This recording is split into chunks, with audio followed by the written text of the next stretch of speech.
रात हो जाएगी पर इनके संज्ञान में बात नहीं आएगी सरकार की। ऐसी नाकारा सरकार है जी, सुनती नहीं है छात्रों की। पहली बात तो 1% भी इन बच्चों की जी 70 1-1 4-4 लाख का एक कोर्स कर रहे हैं बीटेक जी। कैसे कैसे बच्चे लोन लेके कैसे कैसे कर रहे हैं, सारा एडजस्ट करके किसी ने लोन लिया है। समस्या क्या है? समस्या तो बताऊंगा जी। जी। पहले बच्चों को बताना चाहिए किस तरीके से संघर्ष करके बच्चे पढ़ाई के लिए वो कर रहे हैं, सक्षम बनने की कोशिश कर रहे हैं। उसके बाद जी ये अब इन्होंने रावली इंस्टीट्यूट में लिया, सिकरौना में कॉलेज है, रावल में इंस्टीट्यूट में कॉलेज में एडमिशन लिया इन सभी बच्चों ने।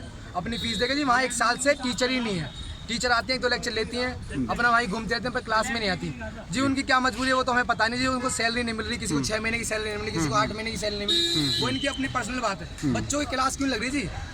70-80 हज़ार रुपये 6 महीने के एक सेमेस्टर की फीस दे रहे हैं सारे के सारे बच्चे। बताओ जी, इन पे कोई फैसला नहीं होता, ये छुट्टी कर देते हैं कॉलेज वाले। ये देखिए फरीदाबाद के स्टूडेंटों का हाल, जो प्राइवेट कॉलेजों के अंदर पढ़ रहे हैं, मोटी फीसें वसूली जा रही हैं, उसके बावजूद बच्चों का आरोप है कि वहाँ पे कोई प्रोफेसर या कोई टीचर मुहैया प्रॉपर क्लास नहीं लेते हैं। तो हरियाणा सरकार और केंद्र सरकार अच्छे दिन की बात करती है, एजुकेशन की बात करती है, और ये हाल हरियाणा प्रदेश का। अभी कोई संगठन है जिससे 10 मिनट पहले मेरी बात हो रही थी, वो 16 तारीख को, इसी 16 को पूरा हरियाणा बंद का आह्वान कर रहे हैं। तो शायद हम बातचीत उनसे करेंगे, क्या होगा। बहन जी आप बताइए, आप भी बच्चों के साथ हैं, क्या एक्चुअली में क्या परेशानी क्या है? क्यों नहीं टीचर आपसे जब फीस ली जाती है, सुविधाएं मुहैया होती हैं, टीचर क्यों नहीं आते, और कौन है इसका मालिक, कौन है? और सुनो, पहले तो वो हरियाणा बंद वाली बात रही जी। देखो, हमें किसी को पब्लिक को तंग नहीं करना, हमें किसी पब्लिक को तंग नहीं करना।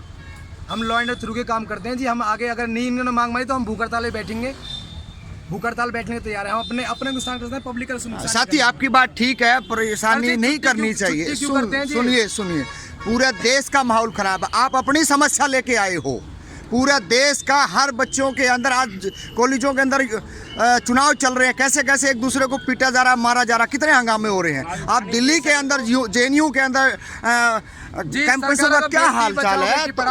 वो सरकारी, हाँ, मात्र इनका बेटी बचाओ बेटी पढ़ाओ मात्र एक जुमला बन के रह गया। पहले हमने IIT वाला केस उठाया, उसमें भी कोई इतनी एप्लीकेशन दी, भूख हड़ताल बैठे, जब भी कोई सुनवाई नहीं हुई। यहाँ पर लड़कियां थी, उसमें जी लड़कियां बेटी बचाओ बेटी पढ़ाओ का नारा देते हैं ना, उसमें भी कोई सुनवाई नहीं करी इन्होंने। मुद्दे पर आइए जी। हाँ जी, मेरा नाम मनीषा है और ये सारे बच्चे रावल इंस्टीट्यूशन से आए हैं जी मैम। और इनका कहना है कि पिछले 1 साल से इनकी कोई क्लास ही नहीं ले रही जी। जब टीचर ही क्लास में नहीं आएंगे तो बच्चे क्या पढ़ेंगे? बेचारों को 2 महीने बाद एग्जाम है। जब टीचर इनको कुछ पढ़ाएंगे ही नहीं तो बच्चे पढ़ेंगे क्या? बच्चों को आएगा क्या और पेपर में बच्चे लिखेंगे क्या? रही बात इनसे, अगर इन्होंने कंप्लेन करी तो इनको इनके डायरेक्टर, जो कॉलेज का डायरेक्टर था, उन्होंने बोला कि कोई नहीं, 3 तारीख को इन्होंने कंप्लेन करी कि कोई 5 तारीख को आना। 5 को जब ये गए, इनसे कोई मिलने नहीं आया। इन लोगों ने प्रदर्शन करा, कॉलेज गेट बंद कर दिया। हार कर जब उनको लगा कि हाँ बच्चे अब गर्म हो चुके हैं, मामला गर्म हो गया है, तो जब आए उन्होंने फिर आश्वासन दिया है कि तुम सोमवार को आना। जब बच्चे सोमवार को कॉलेज में पहुंचे तो उन्होंने 1 हफ्ते का कॉलेज बंद कर दिया। मतलब बच्चों की कहीं